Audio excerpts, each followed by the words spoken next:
The sermon. Mullah Nasruddin, the wise fool of Sufi law, had been invited to give an important sermon on a major topic at a large gathering of worthies. He arrived late, but finally on the dais, he asked without preamble, "Do you all know what I have come here to say?" "No," came the response from the audience. Nasruddin looked offended, and at once left the pulpit and stalked out, muttering that he wasn't going to waste his time on a group that had no idea what he was talking about. The assembly was horrified.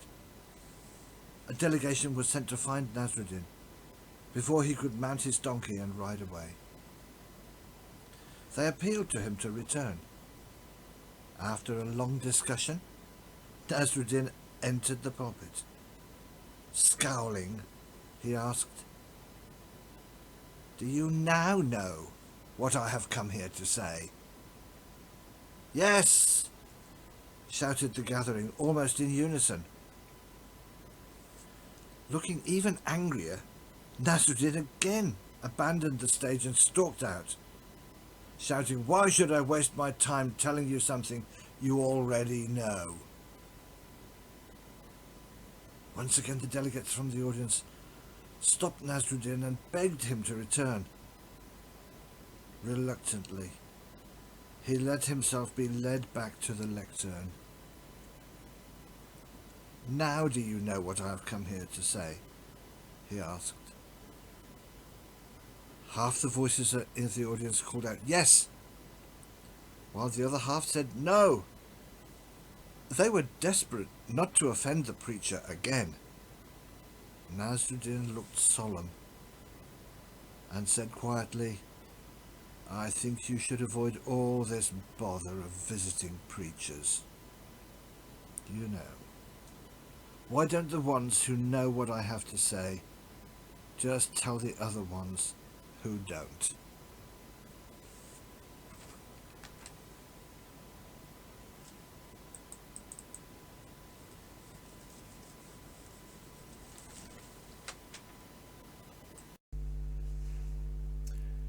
Hello everyone, and welcome once again to our video world, our virtual church, which we hope will not last all that long because we are being told that we might be able to move back in fairly soon under slightly different conditions, but hopefully some taste of the way our congregation used to be. Well, here we are, coming up to the first whole year of this thing called the pandemic. So you think we might be getting used to it by now. But I have to confess that when I open my eyes in the morning these days, I sometimes think, oh hell, another day of nothing much. Well, that's boredom, sometimes thought of as being the 8th deadly sin. And that's exactly what I want to talk about this morning. One night before all this got started, excuse me, I was riding home from a friend's house in a minicab. Now the driver, I know him well, he's a Somali. His name is Mohammed. We often talk about the state of the world from his point of view and mine, which is quite different. He's a good Muslim in the way that most people born around here are, well, you can say good Christians. In other words, not taking the whole thing too seriously. That night, Mohammed was very animated. He talked about the fears that he has and others among his Somalian friends have, that something awful is happening to their children. The televised images of the men whose wives had fled to Syria with all 9 of their children haunted him. They were weeping, he said, Their lives are finished. He told me about a man he knows whose 17-year-old daughter has run away to join Al-Shabaab, the jihadi force in East Africa, who kill whole villages.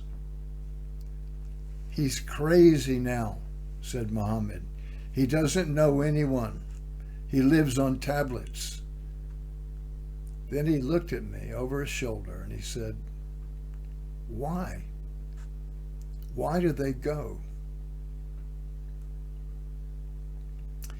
Well, there are lots of answers to that question, most of them wrong or at least incomplete. Internet grooming or radical preachers or bribing and drugging, a few of those. I've got my own answer, but it's one which I know Muhammad wouldn't like. The philosopher Erich Hoffer wrote a seminal book 30 years ago called The True Believer. It was a study of how ordinary people can become fanatics. Its basic premise is that radical ideas and projects offer a solution to the many uncomfortable elements of ordinary life. Aches and pains, rejection in love, a failure in career, and the plain old tedium of day-to-day living can all be swept up into one huge insight. That insight can be political, as in becoming a jihadi, or nowadays perhaps a proud boy. It can be religious too, as when people sell all their goods in expectation of the end of the world based on the distorted biblical calculations of a quack preacher.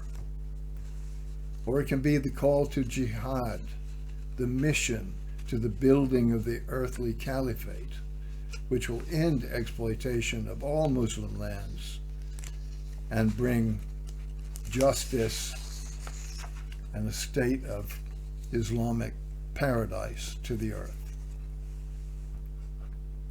And very sadly, it can result in the storming of the American Capitol building. Once safely tucked into this exciting vision of absolute certainty, you can leave behind ordinary human concerns. You can leave your family, ignore your children, renounce your citizenship. You can even let some senior figures tie a bomb around your waist and explode, taking as many innocent bystanders along with you as you can. And what brings this all about? Here's what I couldn't say to Muhammad. It's boredom. In religion, as in nearly everything else, we'll do almost anything for a bit of excitement. Even those of us who profess a love of calm and quiet will stick our noses into a paperback thriller to avoid the tedium of train travel. The internet, once called the information superhighway, has become the largest source of excitement of all kinds. You can watch YouTube footage of people dying, crashing cars, setting themselves on fire, slipping on banana skins, and, oh yes, having sex. We watch television programs in which people make asses of themselves in front of the cameras, eating Australian jungle worms and singing wretchedly and being mocked, even getting fired from a virtual business. We watch policemen quarreling. We watch politicians on news programs and obsessively absorb stories of public humiliation as the culprits are identified and shamed. We weep vicarious tears as a sobbing parent pleads for her missing child to be found, and nibble late-night snacks all the while.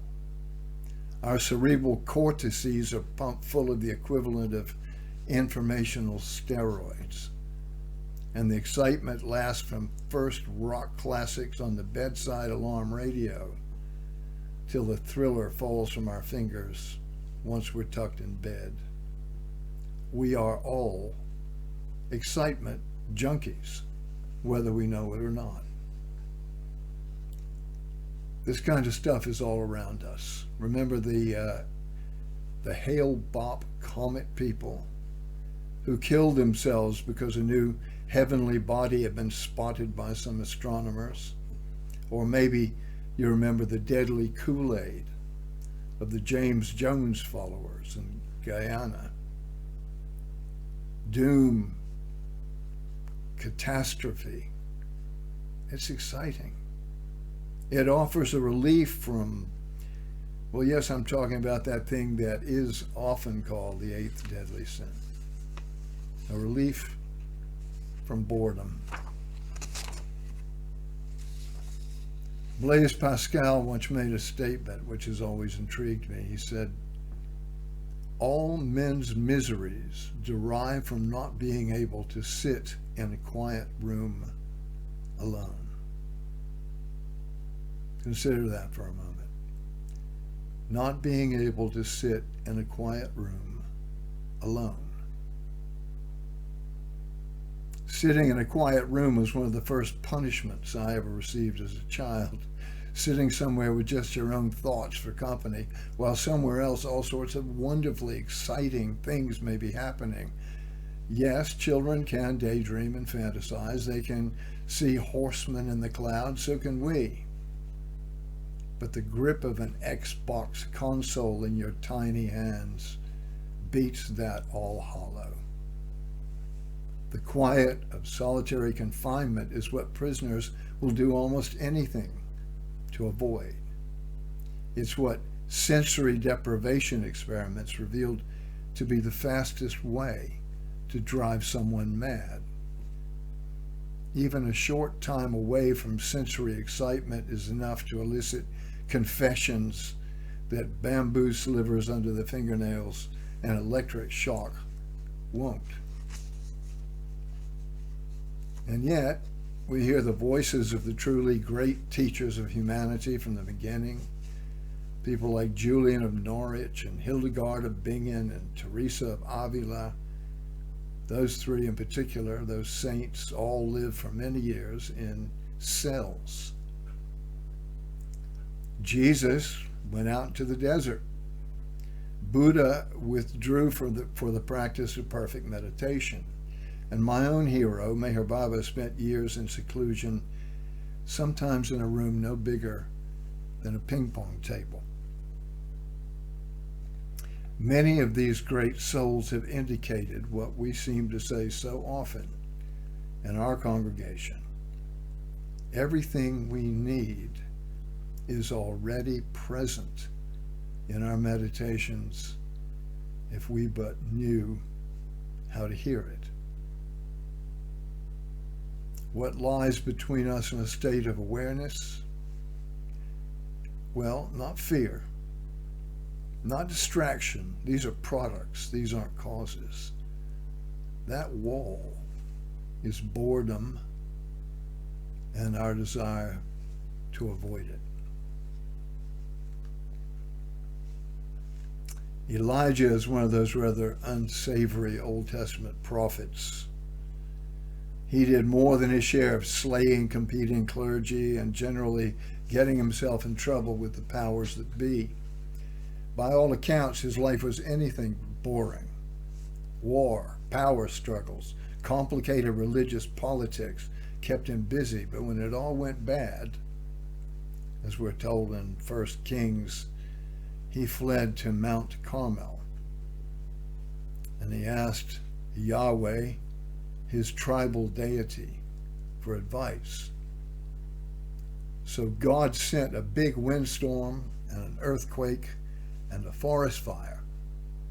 All, you'll have to agree, very exciting things. But finally, depressed and hunted, Elijah hid in a cave where he straight away just asked Yahweh to kill him. Well, that's a very deep depression indeed. But nothing happened. And so he sat miserably, no doubt, up against the wall of boredom and waited. And when God finally did speak to him, here's what he said: I'm not in the wind, nor in the earthquake, nor in the fire, but in the still, small voice.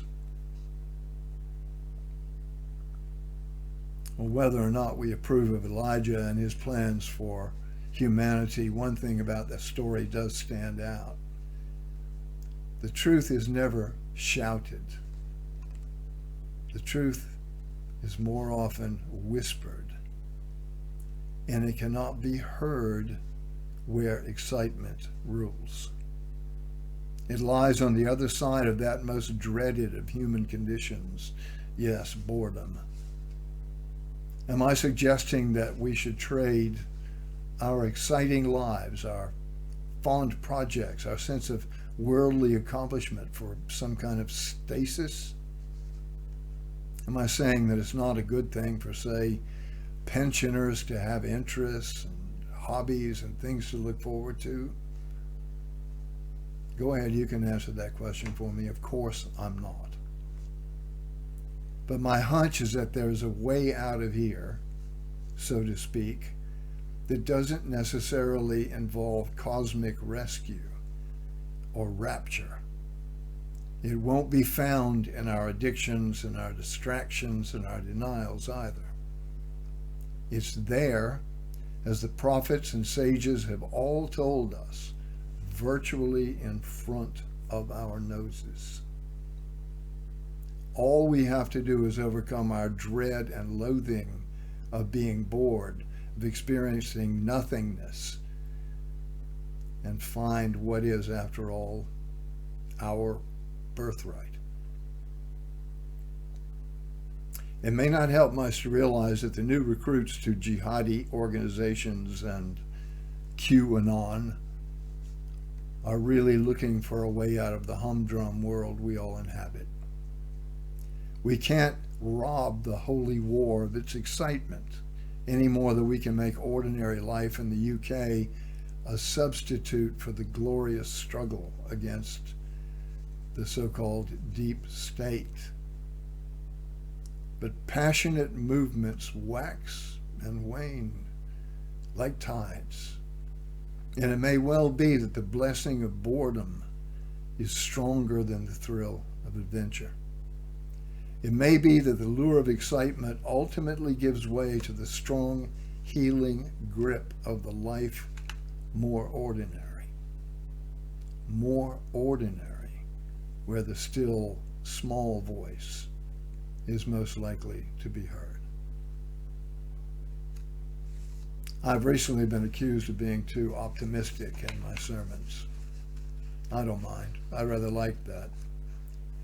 But it seems to me that we're all now well and truly submerged in this kind of collective boredom called the lockdown. And along with hoping that the end of all this might be a somewhat improved world, the glass half full, optimistic background noise in my head seems to be telling me that this period of time, at least for some of us, may be just what Blaise Pascal was describing. We don't have to go looking very far for blessing. Amen.